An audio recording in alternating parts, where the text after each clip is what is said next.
Terima kasih Tuhan bila saat ini kami boleh ada Tuhan di rumah-Mu, memuji, memuliakan nama-Mu Tuhan, dan mendengar firman-Mu. Berkati Tuhan jemaat-Mu di tempat ini, tim penggembalaan dan semua Tuhan yang terlibat dalam pelayanan Kau berkati Bapa. Berikan kami telinga seorang mulut untuk mendengar, hati untuk menanggap segala firman dan kebenaran-Mu itu, sehingga kami Tuhan dibangun di suatu pondasi yang kuat di dalam nama Yesus Kristus Tuhan kami. Terima kasih Abah ya Bapa. Hamba-Mu akan menyampaikan firman-Mu. Urapi mulut bibir lidah hamba-Mu Tuhan. Berbicaralah Engkau melalui hamba-Mu ini. Di dalam nama Yesus Kristus kami mengucap syukur dan terima kasih. Haleluya. Mari kita yang percaya sama-sama kita katakan amin. Silakan duduk Bapak Ibu. Shalom Bapak Ibu semuanya. Pertama-tama saya mengucapkan terima kasih kepada Bapak Gembala di tempat ini, Pak Irwan Albarita, dan juga Ibu Gembala dan Pak Sugi yang sudah menghubungi saya untuk menyampaikan firman hari ini. Dan juga semua jemaat, salam dari jemaat GBI Lewi di Cibubur, karena saya melayani di GBI Lewi Cibubur bersama Pak Gembala yang ada di Living Out Kota Wisata. Bapak Ibu, sebelum kita masuk ke firman Tuhan, alangkah baiknya kalau saya perkenalkan diri saya kepada Bapak Ibu semuanya, karena ada orang bilang tak kenal karena tidak kenalan. Jadi saya perkenalkan dulu diri saya ya. Saya Tumpal Silaen, kami tinggal di Kota Wisata. Istri saya Ida Sitanggang. Kalau udah pakai marga udah tahu lah ya, pasti dari Korea bagian utara ya, dari Sumatera bagian utara, dari Sumatera bagian utara. Oke, dan kami dikaruniakan Tuhan 3 orang anak.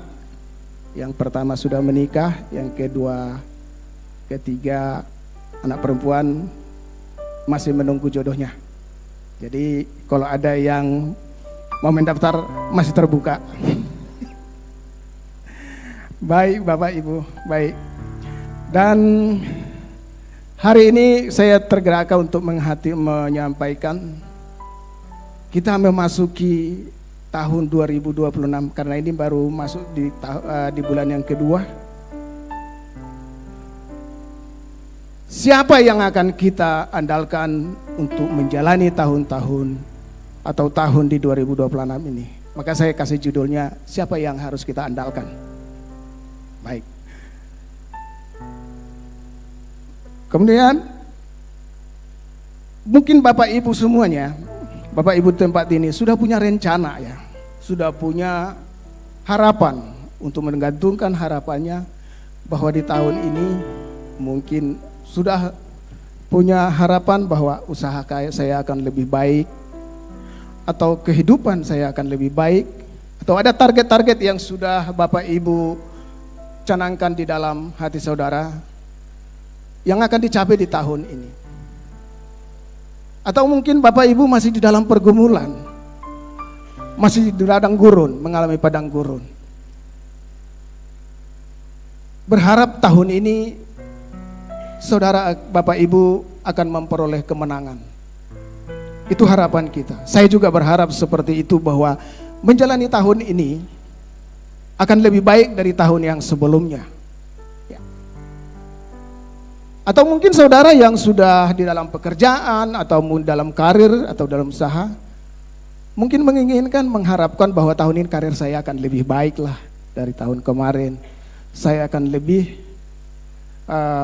mendapatkan jabatan yang lebih tinggi. Mungkin itu harapan kita semuanya. Itu adalah tujuan kita. Tapi mencapai tujuan kita itu, apa yang kita andalkan? Mencapai tujuan kita ini.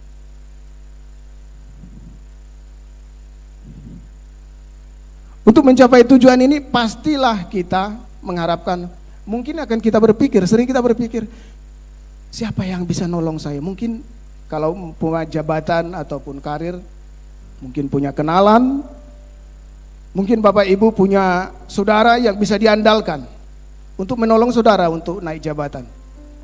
Ataupun ada dalam masalah keluarga, siapa yang bisa menolong saya? Itu lumrah kita lakukan, itu adalah manusiawi, bahwa kita mencari siapa yang bisa menolong saya. Apa yang harus saya lakukan? Kita menggantungkan harapan kita kepada apa yang bisa kita andalkan. Kita akan menggantungkan harapan kita kepada apa yang bisa kita andalkan untuk menolong kita. Ya mungkin orang kalau zaman sekarang untuk masuk satu instansi, ya mungkin enggak, atau masuk kerja harus mengandalkan orang dalam. Mungkin itu yang kita pikirkan gitu. Itu adalah manusiawi. Itu manusiawi. Dia akan mengenal. Kalau saya mengharapkan untuk saya bisa dapat suatu posisi tertentu dan saya punya kenalan, mungkin saya akan berharap bahwa dia sebagai orang yang bisa menolong saya. Saya akan datang dan menggantungkan harapan saya kepada dia. Itu yang sering kita lakukan. Seperti Ronaldo. Ronaldo mungkin semua tahu ya, pemain bola legendaris. Arab Saudi kenapa manggil dia untuk menjadi di klubnya? Karena dia berharap dengan menggunakan Ronaldo di klubnya, dia akan memperoleh kemenangan dan kemenangan. Dan dia menggantungkan, makanya dia di-hire untuk menjadi pemain di klubnya Arab Saudi. Nah, begitu juga kita di dalam hidup, sering kita melakukan seperti itu. Kita sering mengandalkan kekuatan kita, kekuatan manusia. Untuk mencapai tujuan, kita mengandalkan kemampuan kita, kepandaian, atau rupa, atau apa saja yang bisa kita andalkan di bumi. Itu sering kita lakukan seperti itu. Kekayaan atau kekuasaan, kita berharap bahwa itu akan bisa menolong kita, atau pertolongan manusia. Tapi kalau kita pertolongan manusia yang kita lakukan, apakah itu akan berhasil? Apakah bisa capai tujuan kita? Maka pertanyaannya, siapa dan apa yang kita akan andalkan di dalam kehidupan ini? Siapa yang kita andalkan? Kita lihat di firman Tuhan. Masuk ke firman Tuhan, tadi baru pembukaannya, jadi kita masuk ke firman Tuhan sekarang. Firman Tuhan berkata, mungkin slide next-nya. Lanjut. Yang berikutnya, Pak. Oke. Firman Tuhan mengatakan, terkutuklah orang yang mengandalkan kekuatannya.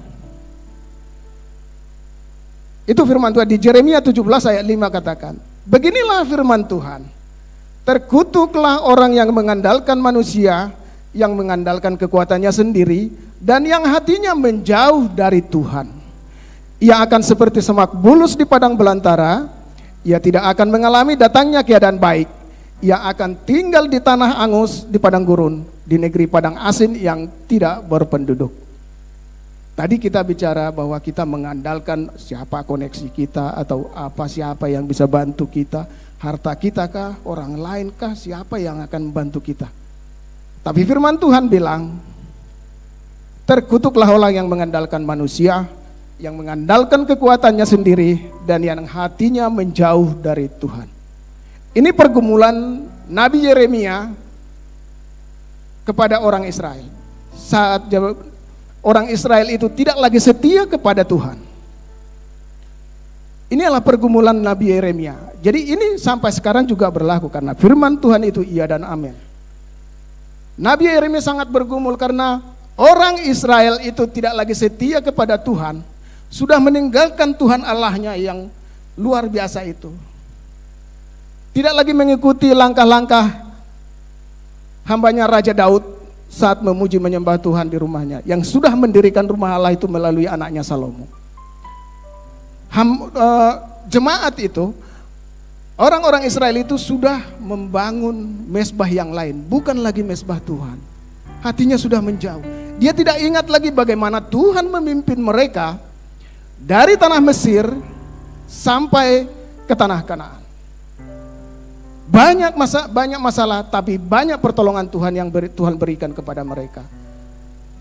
Umat itu tidak lagi mengingat Tuhan. Makanya Tuhan bilang, terkutuklah orang yang mengandalkan manusia, yang mengandalkan kekuatannya sendiri, dan yang hatinya menjauh dari Tuhan.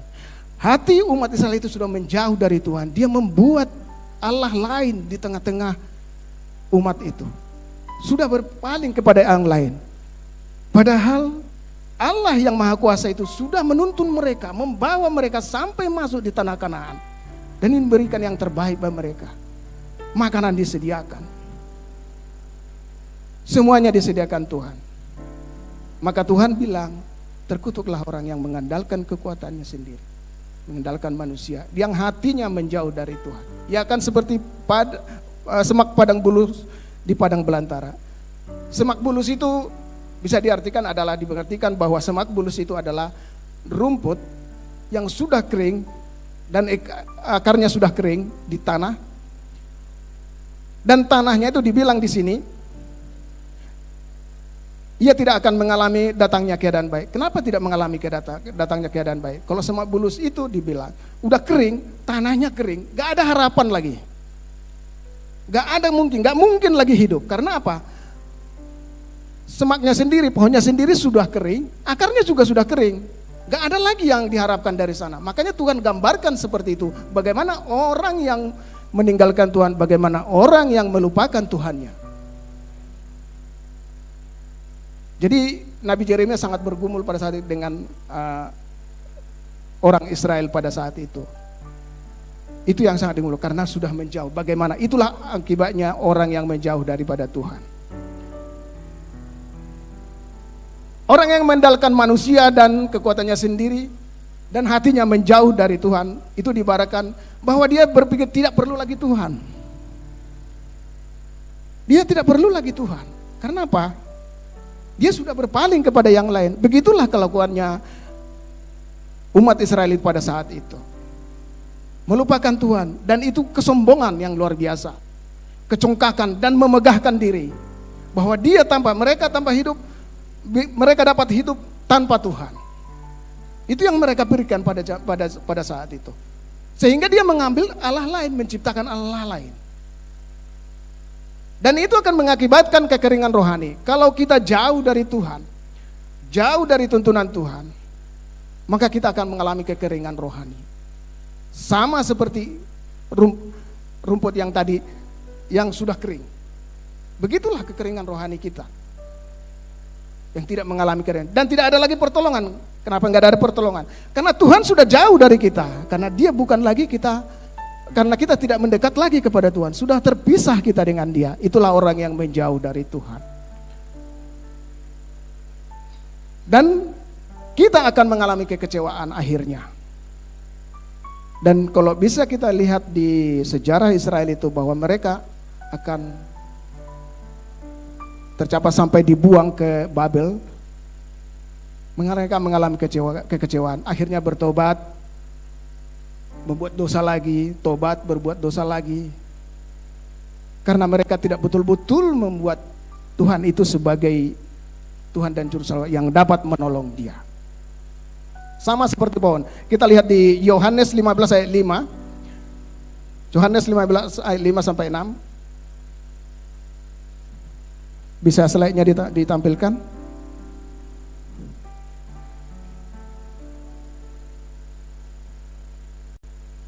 Slide berikutnya. Ayat. Akulah pokok anggur dan kamulah rantingnya. Barang siapa tinggal di dalam aku dan aku di dalam dia, ia berbuah banyak. Sebab di luar aku kamu tidak dapat berbuat apa-apa. Barang siapa tinggal di dalam aku, ia dibuang. Barang siapa tidak tinggal di dalam aku, ia dibuang keluar seperti ranting dan menjadi kering. Kemudian dikumpulkan orang dan dicampakkan ke dalam api lalu dibakar. Begitulah orang yang terpisah dari Tuhan. Seperti ranting terpisah dari pokoknya, tidak akan dapat lagi nutrisi dari pokoknya. Dia akan mati perlahan-lahan. Tidak ada lagi sumber kehidupan kepada ranting yang lepas. Begitulah kita kalau lepas dari Tuhan. Kalau kita menjauh dari Tuhan, seperti ranting yang lepas dari pokoknya. Karena pokok itu akan memberikan nutrisi kepada ranting, karena ranting itu nanti akan memberikan buah yang menghasilkan. Jadi begitulah orang yang menjauh hatinya, yang mengandalkan dirinya, mengandalkan orang lain, tidak mengandalkan Tuhan. Dan dia tidak akan dapat berbuat apa-apa. Lama-lama dia akan kering dan mati. Mengandalkan manusia itu kita akan kecewa. Karena manusia sering ingkar janji. Benar Bapak Ibu? Benar sekali ya. Manusia itu memberi pengharapan, tapi ditepati belum tentu. Jadi jangan membuat harapan, menggantungkan pengharapan 100% kepada manusia. Kita bisa mengandalkan manusia, tapi yang terutama adalah Tuhan, dan kita melekat kepada Tuhan. Supaya manusia juga bisa Tuhan gerakan untuk berpihak kepada kita. Tadi kalau kita mengandalkan manusia, nanti ujungnya akan kecewa. Kalau kita 100% mengandalkan manusia. Dan rancangan manusia itu sering gagal. Tapi rancangan Tuhan tidak pernah gagal. Ya. Dan manusia punya kemampuan yang terbatas. Mungkin kita lihat, oh ini cocok nih, bisa ini untuk menolong saya. Bisa ini. Bapak ini bisa untuk membantu saya. Mungkin itu kita bilang. Tapi apa yang kita lihat belum tentu itu benar. Bisa saja dia mungkin seumpamanya rekan bisnis kita atau saudara kita yang kita percayai, bisa saja mengkhianati kita. Karena dia manusia. Sekarang dia lakukan, besok dalam detik itu juga bisa berubah. Itu manusia. Jadi apa yang dilihat mata manusia bisa lihat hanya sejauh kita memandang, sejauh apa yang kita lihat. Hatinya nggak bisa kita lihat. Tetapi Tuhan melihat jauh melebihi batas. Bahkan tidak ada yang tersembunyi bagi Tuhan. Bisa dilihat sampai kedalaman hati setiap manusia. Contohnya, apa yang dilihat manusia belum tentu seperti yang dilihat oleh Tuhan. Masih ingat mungkin kalau baca Alkitab, Nabi Samuel saat disuruh untuk memberkati, mengurapi salah satu anaknya anaknya Isai untuk menjadi raja menggantikan Saul. Kita baca di 1 Samuel 16 ayat 6 sampai 7. Ketika mereka itu masuk dan Samuel melihat Eliab itu anak pertama dari Isai. Dan dia prajurit memang. Pasti gagah lah ya. Sungguh di hadapan Tuhan sekarang berdiri yang diurapinya. Karena Samuel melihat, oh inilah yang cocok jadi raja. Samuel itu berpikir seperti itu, pikiran manusia. Tapi di ayat 7 apa katanya? Tetapi berfirmanlah Tuhan kepada Samuel, janganlah pandang parasnya atau perawakannya yang tinggi. Sebab aku telah menolaknya, bukan yang dilihat manusia, yang dilihat Allah. Manusia melihat apa yang di depan mata, tetapi Tuhan melihat hati. Tuhan tahu hatinya Daud.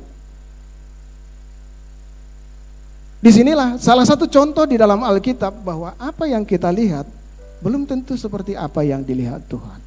Tapi apa yang dilihat Tuhan, apa yang diberikan Tuhan, pasti itu baik bagi kita. Amin Bapak Ibu.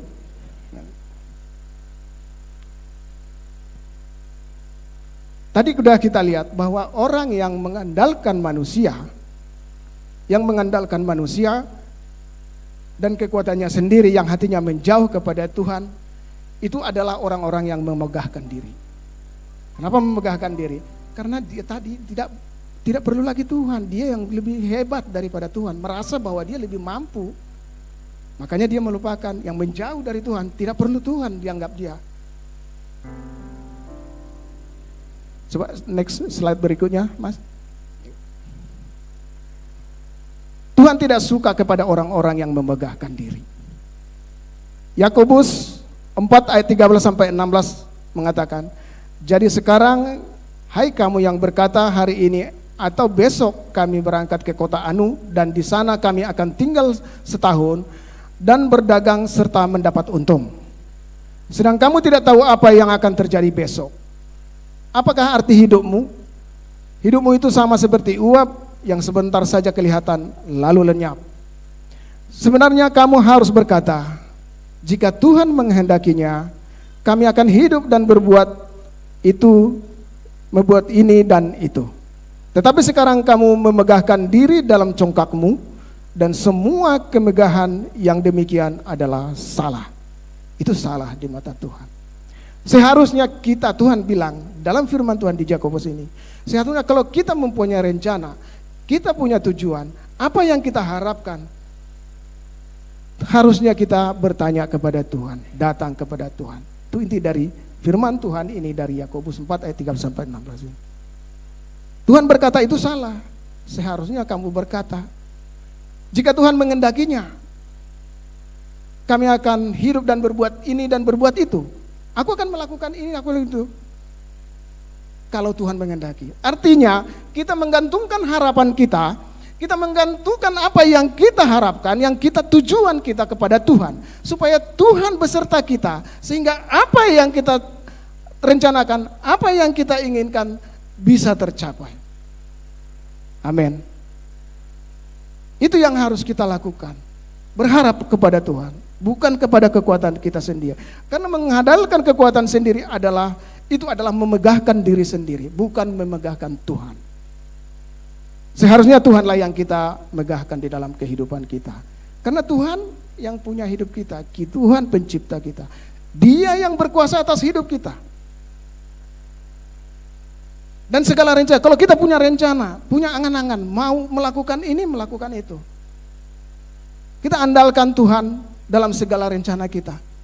Dalam berusaha, mau buka usaha, kita tanya kepada Tuhan. Aku Tuhan mau buat ini. Apakah Engkau berkenan? Kita menyerahkan diri kepada Tuhan. Kita menyerahkan apa yang akan kita rencanakan. Supaya Tuhan turut bekerja, turut melakukan, memberkati kita. Apa yang kita rencanakan bisa berhasil. Mungkin anak muda di sini atau yang masih lajang ya, untuk memilih jodoh, pertama bawa kepada Tuhan. Kalau kamu sudah ditaksir oleh seseorang, jangan terus bilang, wah ini nih cocok nih, ganteng dia, cantik dia, ini cocok nih. Itu namanya cocokologi. Tapi kita bawalah kepada Tuhan. Tuhan, si A mendekati saya. Apakah ini Tuhan yang menjadi jodoh saya? Diakah yang ketentukan menjadi pendamping saya? Itu yang kita tampakkan.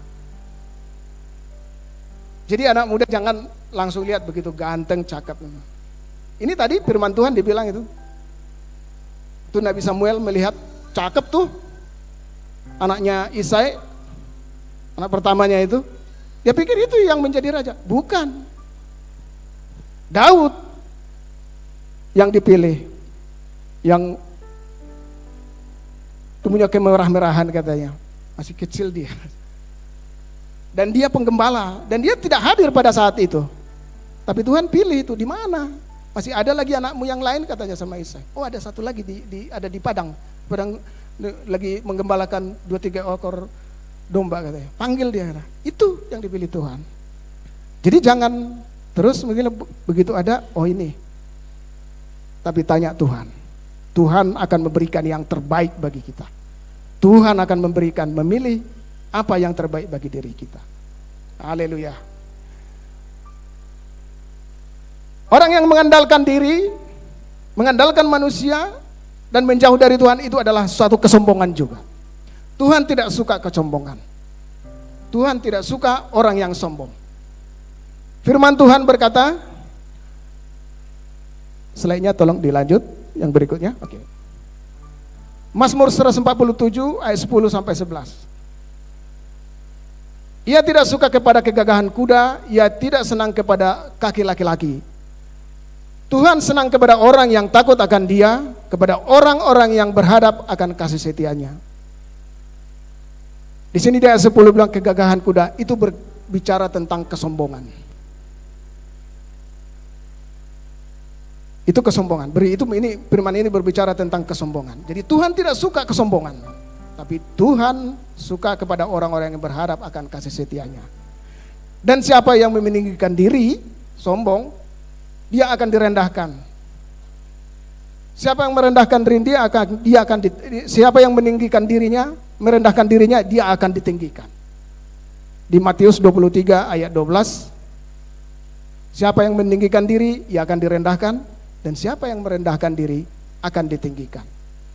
Tuhan akan lakukan seperti itu. Jadi Tuhan tidak suka kesombongan. Karena apa? Karena saat kita mulai sombong, yang ada di pikiran kita bukan Tuhan lagi, diri kita. Bukan Tuhan lagi yang ada dalamnya. Kita udah menganggap bahwa kita hebat. Maka Tuhan tidak suka dengan seperti itu. Dan yang berikutnya, orang yang sombong itu, manusia itu selalu melakukan hal-hal yang salah. Kita sering merencanakan sesuatu hanya dengan pikiran kita sendiri. Itu kesombongan loh. Hanya dengan pikiran bahwa ini akan bisa. Juga kita udah berpikir, menghitung-hitung bahwa ini nanti kalau begini akan begini, ini akan begini. Itu biasanya. Kalau ada di sini Bapak Ibu seorang desainer ataupun perancang, dari A sampai Z dia udah dipikirin itu. Dari mulai langkah pertama, kedua, ketiga. Kalau nanti ku buat ini akan begini. Tapi di dalam firman Tuhan tidak seperti itu. Harus ada Tuhan terlibat di dalamnya, sehingga segala sesuatunya menjadi baik. Bahkan ada kata firman Tuhan bilang, musuhmu pun akan diperdamaikan dengan kamu. Kalau kita mengandalkan Tuhan. Kita sering pakai ukuran kita sendiri, padahal ukuran yang kita pakai tidak sesuai dengan rancangan Tuhan. Kita punya cita-cita kerendahan, karena kita kurang percaya kepada Tuhan. Kita punya rencana, kita punya tujuan, ataupun kita angan-angan terlalu tinggi. Karena itu kita puaskan untuk kita buat untuk kepuasan diri kita sendiri. Tuhan tidak berkenan. Tapi yang pas adalah bahwa apa yang kita rencanakan sesuai dengan rencana Tuhan. Itu yang terbaik. Jangan kerendahan, jangan ketinggian. Orang yang tidak percaya dia ragu-ragu, pasti ragu dia. Benar nggak Tuhan menyertai saya ya? Orang yang sombong, dia akan buat, aku harus begini, tinggi banget dibuatnya. Tapi itu dilakukan bisa untuk memegahkan dirinya, untuk kepuasan dirinya. Tuhan tidak berkenan. Tapi segala sesuatu untuk memuliakan nama Tuhan, pasti Tuhan berkenan. Amin. Seringkali lupa Tuhan, seringkali juga kita lupa bahwa Tuhan itu yang punya kuasa bagi kita. Dengan mengandalkan diri kita, mengandalkan pikiran kita, mengandalkan kekuatan kita atau kemampuan kita, kita lupa bahwa Tuhan yang punya kuasa, Tuhan yang menciptakan kita, bahwa Tuhan berkuasa atas kita. Di sini kita lupa, sering manusia itu lupa di sini bahwa sudah baik keadaan, udah lebih baik lagi, mungkin pekerjaan sudah lebih bagus. Dulu masih taat datang ke gereja, setelah diberkati berlimpah sudah mulai sibuk, dan sangat sibuk, nggak datang lagi ke gereja. Itu sering terjadi, bahwa kita lupa akan Tuhan, bahwa Tuhan yang berkuasa atas kita. Apapun bisa dilakukan kalau kita melekat, menggantungkan harapan kita kepada Tuhan. Dan rancangan Tuhanlah yang selalu yang terbaik, dan Tuhan itu selalu baik bagi umatnya. Amin.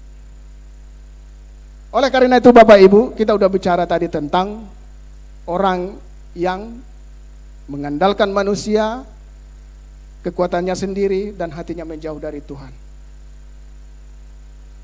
Sekarang, apa yang kita andalkan setelah kita lihat dari hati itu? Andalkanlah Tuhan dalam setiap rencana dan jalanmu.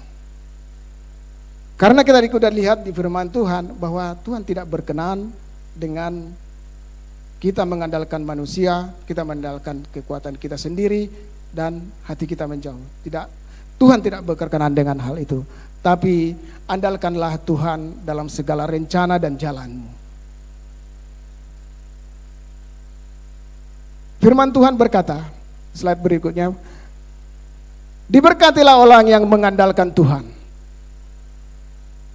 Dari Yeremia 17 ayat 7 katakan, diberkatilah orang yang mengandalkan Tuhan, yang menaruh harapannya kepada Tuhan. Ia akan seperti pohon yang ditanam di tepi air, yang merambat akan akar-akarnya ke tepi batang air, dan yang tidak mengalami datangnya panas terik, yang daunnya tetap hijau, yang tidak khawatir dalam tahun kering, dan yang tak berhenti menghasilkan buah. Inilah orang yang Nabi Yeremia sudah katakan, tadi sudah dikatakan di Yeremia 17 ayat 5 dan 6, orang yang mengandalkan Tuhan seperti apa. Sekarang kita masuk bagaimana orang yang tidak mengandalkan. Tadi sudah dikatakan orang yang mengandalkan manusia seperti apa, orang yang mengandalkan Tuhan seperti apa. Diberkatilah orang yang mengandalkan Tuhan, yang menaruh harapannya kepada Tuhan.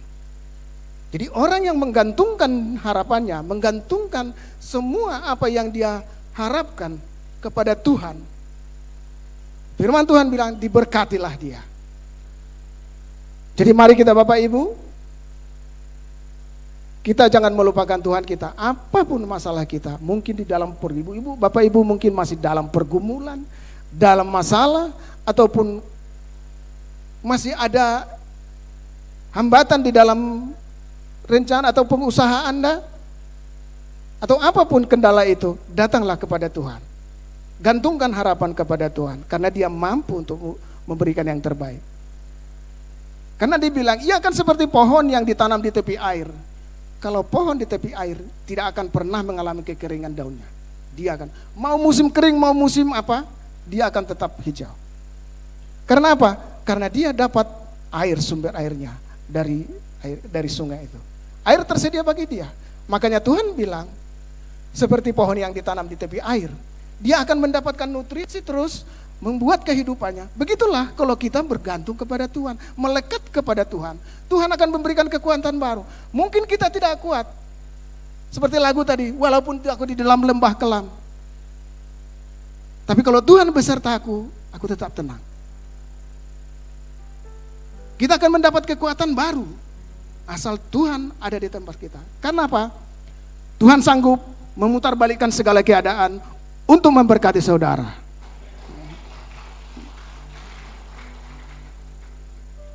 Terlalu banyak di Alkitab itu yang kita lihat kesaksian-kesaksian ataupun yang Tuhan sudah nyatakan di dalam Alkitab, bagaimana mujizat-mujizat yang dilakukan kepada kita supaya kita percaya. Supaya kita percaya. Banyak itu dilakukan. Ada itu dari yang menyembuhkan orang sakit pendarahan 12 tahun. Hanya menjabat jubahnya saja dia sembuh.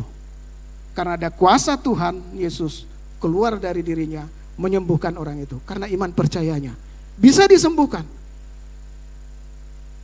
Tuhan Yesus enggak bilang, kamu sembuh. Enggak seperti itu. Bajama saja jubahnya, bisa sembuh. Kenapa? Kuasa. Tuhan kuasa itu menunjukkan bahwa dia ada kuasa. Ada kuasa di dalam diri saya, diri Tuhan. Itu yang dia tunjukkan di sana. Menghardik angin, Tovan. Berhenti. Itu menggambarkan bahwa keadaan apapun keadaan ini, kalau kita datang kepada Tuhan, Tuhan bisa hentikan. Percayakah saudara dengan situ? Amin. Itu adalah gambaran banyak di dalam Alkitab itu yang ditunjukkan, Tuhan itu menunjukkan bagaimana kuasanya. Jadi terlalu naif kalau kita tidak percaya kepada Yesus. Bahkan dia bisa menghidupkan orang. Lazarus dihidupkan, udah 4 hari loh dikubur, udah berbau. Dibilang, dia hidupkan. Bisa dia hidupkan. Artinya kuasa menghidupkan orang. Siapa yang bisa menghidupkan manusia di dunia ini? Gak ada ya. Hanya Tuhan Yesus yang sanggup melakukan itu. Itu dia lakukan. Itu buktinya bahwa dia punya kuasa.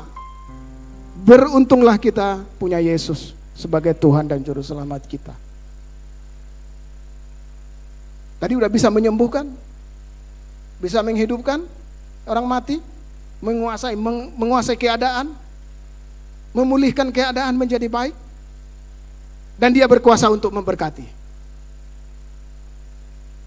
Karena di Kejadian 26 ayat 12 ayat 13 dikatakan, maka menaburlah Ishak di tahun itu, dan dalam tahun itu juga ia mendapat hasil 100 kali lipat, sebab ia diberkati Tuhan. Dan orang itu menjadi kaya, bahkan kian lama kian kaya, sehingga ia menjadi sangat kaya. Tuhan sanggup memberikan. Bukan hanya kesembuhan, kehidupan, keadaan, kekayaan pun bisa dikasih. Salah nggak menjadi kaya? Nggak salah.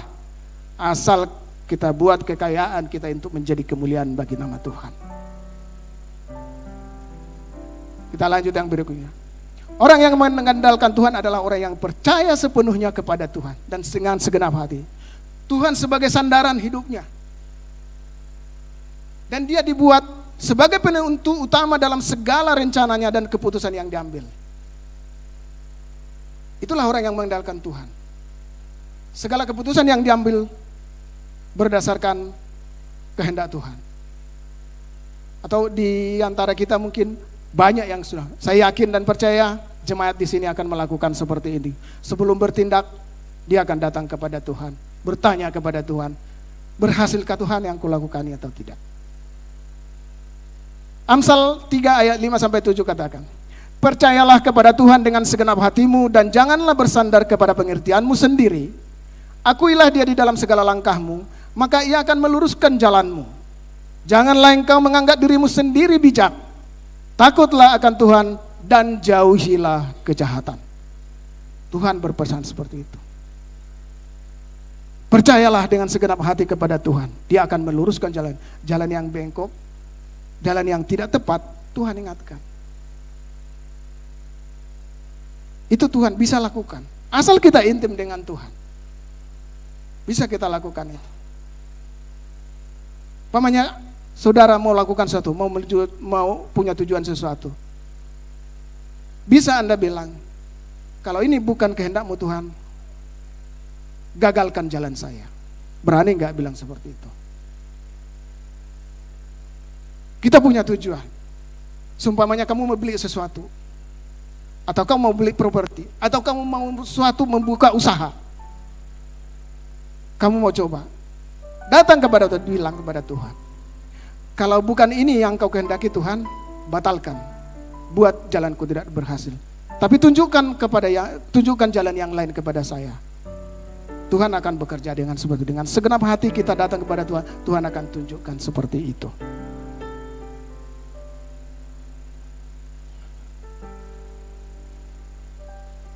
Orang yang mengandalkan Tuhan itu adalah orang yang intim dengan Tuhan. Gak mungkin orang bisa mengandalkan Tuhan kalau dia tidak intim dengan Tuhan.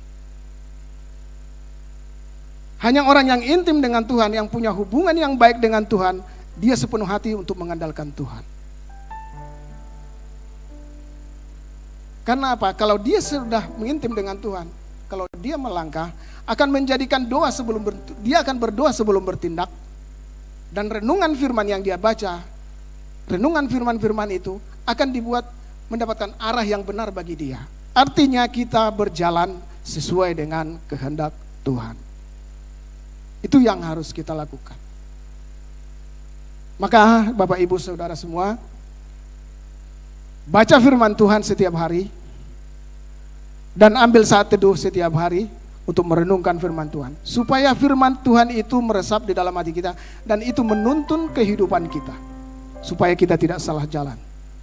Doa kita akan menjadi, sebelum kita bertindak, kita berdoa supaya Tuhan tunjukkan, Tuhan arahkan. Kalau Tuhan sudah berpihak kepada kita, kalau kita melangkah di jalan yang salah, mungkin musuh kita ada di depan, bisa saja kita digagalkan dengan seperti, pernah dengar dia gagal naik pesawat, terus pesawatnya jatuh.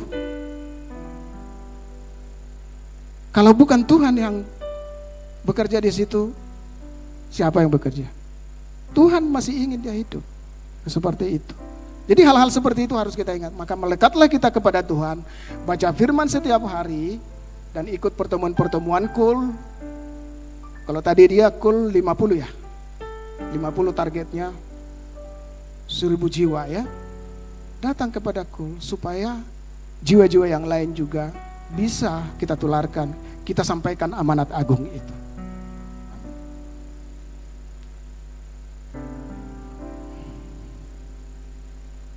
Bersandarlah kepada Tuhan walau di tengah kesulitan. Jadi walaupun Bapak Ibu di dalam tengah kesulitan, mari datang kepada Tuhan. Walaupun dalam kesulitan, tetaplah berbuat baik. dan takutlah akan Tuhan. Itu yang dilakukan Daud. Kesuksesan Daud itu, kalau kita bisa baca, saya sangat senang baca riwayat Daud ini kalau di buku Samuel ya, 1 Samuel sampai 2 Samuel itu. Daud itu sangat intim dengan Tuhan. Makanya Tuhan sangat senang sama dia. Makanya sampai sekarang Israel itu juga benderanya itu bintang Daud. Bintang Daud kan. Sampai sekarang nama itu, karena memang dia melakukan yang benar di hadapan Tuhan. Walaupun dia pernah melakukan dosa, tapi dia bertobat setobat-tobatnya, dia tidak mengakui kesalahannya kepada Tuhan, dan Tuhan memberikan hukuman kepada dia. Tapi sejak dari situ dia tidak mau lagi berbuat dosa, dan Tuhan senang kepada dia. Itu sebagai contoh di dalam Daud. Nanti akan bisa kita lihat. Daud mengandalkan Tuhan. Daud meminta petunjuk dan untuk membebaskan keluarga dan mengikutinya dan pengikutnya dari tangan orang Amalek. Waktu Daud itu melihat bahwa orang Amalek sudah menjarah Ziklag. Di Ziklag itu, kalau kita dibilang ini, ketika orang Amalek menyerbu tanah Negeb dan Ziklag, orang Amalek menawan semua perempuan dan semua orang yang ada di istana.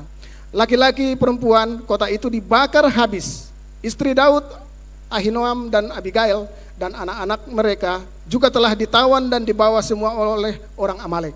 Waktu orang Amalek itu menyerang Ziklag, keluarga Daud dipelarian. Dia dalam pelarian loh. Dia dalam pelarian itu dari kejaran Saul. Dikatakan bahwa Daud sangat terjepit pada saat itu. Karena rakyat mengatakan hendak melampari dia dengan batu. Daud datang bertanya kepada Tuhan, haruskah aku mengejar gerombolan itu? Akan dapatkah mereka kususul? Tuhan menjawab, kejarlah mereka. Dan Daud berhasil membawa pulang semua orang yang ditawan oleh orang Amalek. Itu karena Daud selalu datang bertanya kepada Tuhan. Dia selalu tanya, berhasilkah aku Tuhan? Akan ku kejarkah dia? Tuhan menjawab dan Tuhan berikan arahan. Kejar dia. Dan dia ditangkap. Dan semua dapat.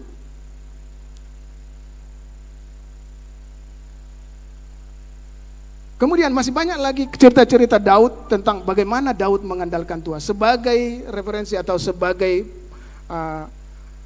gambaran bagi kita, sebagai patokan, sebagai teladan bagi kita, bagaimana Daud mengandalkan Tuhan itu. Kemudian yang berikutnya, Daud meminta petunjuk Tuhan untuk memerangi orang Filistin yang menjarah Kehila. Daud juga bertanya kepada Tuhan, apakah dia akan diserahkan orang Kehila ke tangan Saul? Jadi saat orang Filistin menyerang Kehila, Kehila ini adalah bagian dari tanah Yehuda. Jadi orang Filistin menyerang orang-orang di sana. Dia masih dalam pelarian tuh. Masih dalam pelarian. Dia masih membebaskan Kehila itu dari tangan Filistin. Tapi orang Kehila mengkhianati dia. Ya, kalau di sini rangkumannya, ketika orang Filistin mengejarah gandum di Kehila, Daud saat itu menjadi buronan Saul. Daud meminta petunjuk Tuhan. Tuhan menyuruh Daud mengalahkan orang Filistin itu untuk menyelamatkan kota tersebut.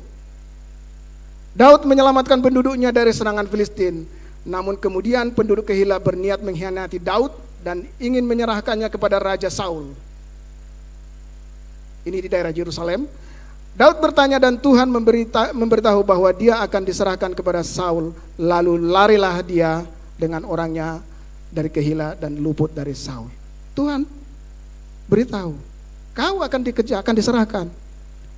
Coba dia kalau enggak bertanya kepada Tuhan, dia mungkin akan di situ dan akan ditangkap oleh Saul. Dan dia akan pasti dibunuh oleh Saul karena dia sebetulnya udah dikejar oleh Saul. Dalam keadaan terjepit seperti ini, dia masih menolong rakyat Yehuda itu yang ada di Kehila. Tapi orang Kehila mengkhianati dia.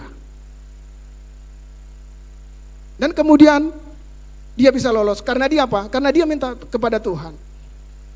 Karena kalau dibaca Alkitabnya nanti di 1 Samuel 23 itu bisa Bapak Ibu. Karena ini waktu saya sampai 45 menit ya.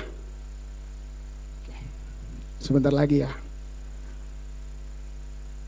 Masih ada lagi Kisah-kisah Daud yang bisa kita ambil di dalam kehidupan kita, sebagai rema di dalam kehidupan kita. Bagaimana Daud mengandalkan Tuhan sehingga hidupnya berhasil. Kemanapun dia berperang selalu menang, karena dia mengandalkan Tuhan. Waktu dia mengalahkan Goliat, yang dikatakan apa? Dikatakan oleh Daud, engkau datang membawa tombak lembing kepada umat ini, tapi aku datang membawa nama Tuhan alam semesta, supaya kamu tahu siapa Tuhan saya. Yang diandalkan siapa? Bukan perangnya, Tuhan yang diandalkan. Dan Tuhan akan menyerahkan engkau ke dalam tangan orang Israel, dan kepalamu akan kupenggal dan tubuhmu akan kuserahkan kepada burung-burung di udara. Terjadi? Terjadi. Hanya dengan umban, dengan batu, tepat mengenai sasaran ke dahinya Goliat. Tumbang dia. Itu ciri dari Daud ini, selalu mengandalkan Tuhan di dalam hidupnya. Selalu mengandalkan. Dan dia selalu datang kepada Tuhan untuk bertanya apa yang harus dilakukan. Oleh karena itu Bapak Ibu, ambillah keputusan.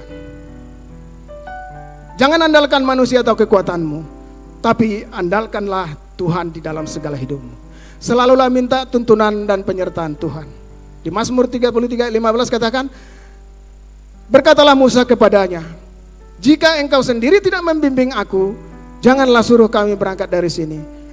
Ini Musa mengatakan kepada Tuhan, karena waktu Musa disuruh membawa bangsa itu dari Mesir, keluar dari Mesir ke tanah Kanaan, Musa bilang, aku tidak mau berjalan sendirian, harus kau temani aku, harus kau sertai aku Tuhan. Dia bilang, dia menggantungkan harapannya kepada Tuhan, supaya Tuhan yang memimpin mereka. Artinya Bapak Ibu, kalau Bapak Ibu pun mau menjalani masa-masa pergumulan, masa-masa sulit, datanglah kepada Tuhan. Aku tidak mau berjalan Tuhan tanpa Engkau. Aku tidak mau lepas daripadamu. Supaya Tuhan turut campur tangan di dalam segala apa yang kita rencanakan. Kemudian yang kedua, takutlah kehilangan penyertaan Tuhan. Mazmur 51 ayat 11 katakan, jangan membuang aku dari hadapanmu, dan janganlah mengambil rohmu yang kudus daripada aku. Itu kata Daud kepada Tuhan. Jangan membuang aku dari hadapanmu Tuhan, dan janganlah mengambil rohmu dari aku, supaya roh Tuhan selalu. Kita pun Bapak Ibu, di dalam menjalani kehidupan ini, apalagi di tahun 2026 itu, saya percaya Bapak Ibu, kalau Ibu, Bapak Ibu semuanya datang kepada Tuhan dan bilang kepada Tuhan, aku tidak mau berjalan sendirian Tuhan, berjalanlah bersama aku Tuhan. Tuhan akan memberkati Bapak Ibu semuanya. Kemudian yang ketiga, takut dan setialah kepada Tuhan. Jauhi kejahatan dan rendahkanlah hati di hadapan Tuhan. Karena Amsal 3 ayat 7 kata, janganlah engkau menganggap dirimu sendiri bijak, takutlah akan Tuhan dan jauhilah kejahatan. Dan di Mazmur 25 ayat 9 katakan, ia membimbing orang-orang yang rendah hati menurut hukum, dan ia mengajarkan jalan-jalannya kepada orang-orang yang rendah hati. Tuhan akan berikan ajaran, akan mengarahkan semua orang yang rendah hati yang datang kepada Tuhan. Oleh karena itu, jangan andalkan manusia atau kekuatanmu, tapi andalkanlah Tuhan di dalam hidupmu. Jangan mengandalkan manusia, karena manusia tidak ada kepastian. Sekarang iya, besok mungkin tidak. Tetapi andalkanlah Tuhan dalam hidupmu. Tuhan tidak pernah ingkar janji. Janjinya iya dan amin. Itu bisa kita lihat kalau menguatkan itu di Kisah 2 ayat 21. Dan barang siapa yang berseru kepada nama Tuhan akan diselamatkan. Kalau Bapak Ibu pun mengalami pergumulan, mengalami masa-masa yang sulit, atau masih ada terus pergumulan yang berat, datanglah kepada Tuhan. Karena dibilang, dan barang siapa yang berseru pada nama Tuhan, dia akan diselamatkan. Datang berseru nama Tuhan, panggil nama Tuhan, serahkan semua dan minta pertolongan Tuhan. Dan orang-orang yang menanti-nantikan Tuhan mendapat kekuatan baru. Itu di Yesaya 40 ayat 31 bilang, orang-orang yang menantikan Tuhan mendapat kekuatan baru. Mereka seumpama raja wali yang naik terbang dengan kekuatan sayapnya. Mereka berlari dan tidak menjadi lesu. Mereka berjalan dan tidak menjadi lelah. Itu kekuatan dari Tuhan. Demikian Bapak Ibu, Jadi kesimpulannya, jangan andalkan manusia, andalkanlah Tuhan di dalam hidupmu. Amin. Terima kasih, silakan Bapak Ibu.